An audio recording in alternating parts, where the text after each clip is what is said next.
It is a fear that cannot empower you, or give you the perception that you need to comprehend what is occurring within your world.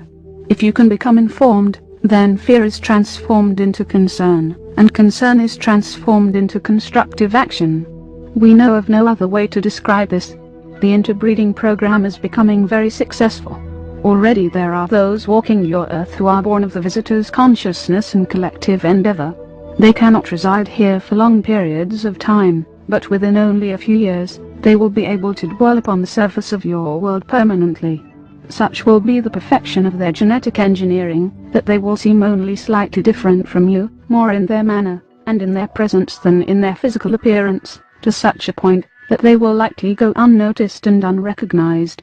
However, they will have greater mental faculties, and this will give them an advantage that you could not match, unless you were trained in the ways of insight.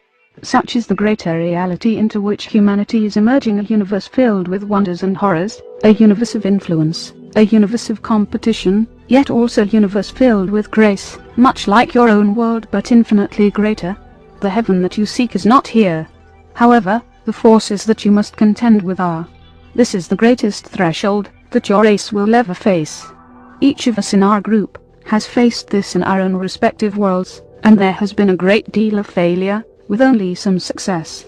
Races of beings who can maintain their freedom and insulation must become strong and united, and will likely withdraw from greater community interactions to a very great degree, in order to protect that freedom. If you think of these things, perhaps you will see corollaries in your own world. The unseen ones have told us a great deal regarding your spiritual development and its great promise, but they have also counseled us that your spiritual predispositions and ideals are being greatly manipulated at this time. There are entire teachings being introduced into the world now that teach human acquiescence, and the suspension of critical abilities and value only that which is pleasurable and comfortable. These teachings are given to disable people's ability to access knowledge within themselves until people reach a point where they feel they are completely dependent upon greater forces that they cannot identify. At that point, they will follow whatever is given them to do, and even if they sense something is wrong, they will no longer have the power to resist. Humanity has lived in isolation for a long time. Perhaps it is believed that such an intervention cannot possibly take place, and that each person has proprietary rights over his or her own consciousness and mind. But these are only assumptions. Yet we have been told that the wise in your world have learned to overcome these assumptions, and have gained the strength to establish their own mental environment. We fear that our words may be too late, and have too little impact, and that the one we chose to receive us has too little assistance and support to make this information available. He will encounter disbelief and ridicule, for he will not be believed, and what he will speak of will contradict what many assume to be true. Those who have fallen under alien persuasion, they in particular will oppose him, for they have no choice in the matter. Into this grave situation the Creator of all life has sent a preparation, a teaching of spiritual ability and discernment, power, and accomplishment. We are students of such a teaching, as are many throughout the universe. This teaching is a form of divine intervention. It does not belong to any one world. It is not the property of any one race. It is not centered around any hero or heroine, any one individual. Such a preparation is now available. It will be needed.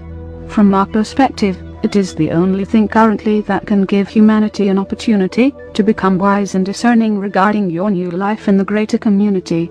As has occurred in your world in your own history, the first to reach the new lands are the explorers and the conquerors. They do not come for altruistic reasons. They come seeking power, resources, and dominion. This is the nature of life. If humanity were well versed in greater community affairs, you would resist any visitation to your world. Unless a mutual agreement had been established previously, you would know enough not to allow your world to be so vulnerable. At this time, there is more than one collective competing for advantage here. That places humanity in the middle of a very unusual, and yet enlightening set of circumstances. That is why the messages of the visitors will often seem inconsistent. There has been conflict amongst them, yet they will negotiate with each other should mutual benefit be recognized.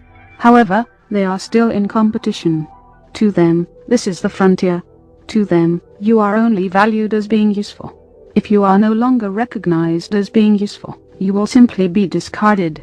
Here there is a great challenge for the people of your world, and particularly for those who are in positions of power and responsibility, to recognize the difference between a spiritual presence and a visitation from the greater community.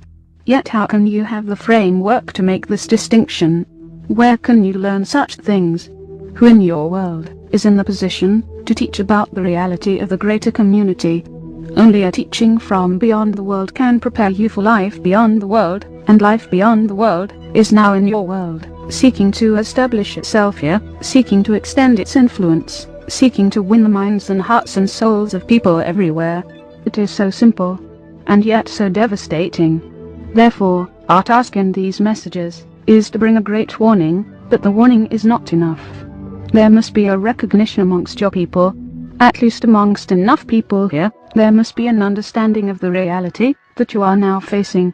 This is the greatest event in human history, the greatest threat to human freedom, and the greatest opportunity for human unity and cooperation. We recognize these great advantages and possibilities, but with each passing day their promise fades as more and more people are captured, and their awareness is recultivated and reconstituted, as more and more people learn of the spiritual teachings that are being promoted by the visitors, and as more and more people become more acquiescent and less able to discern. We have come at the request of the unseen ones to serve in this capacity as observers. Should we be successful, we will remain in the proximity of your world only long enough to continue to give you this information. Beyond that, we will return to our own homes.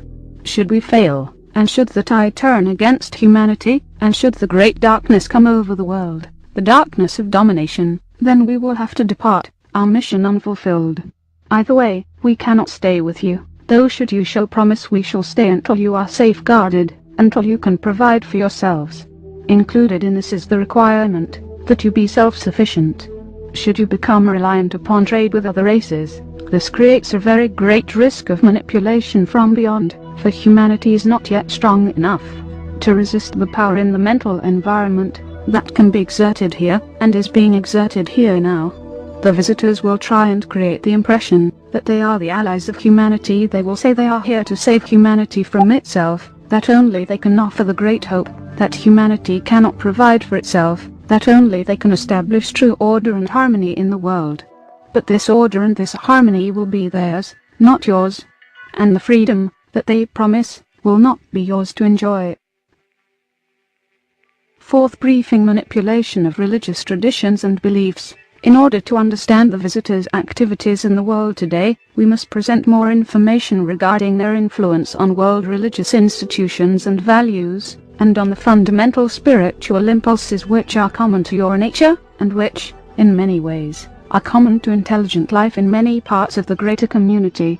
We should begin by saying that the activities that the visitors are conducting in the world at this time have been carried on many times before in many different places with many different cultures in the greater community.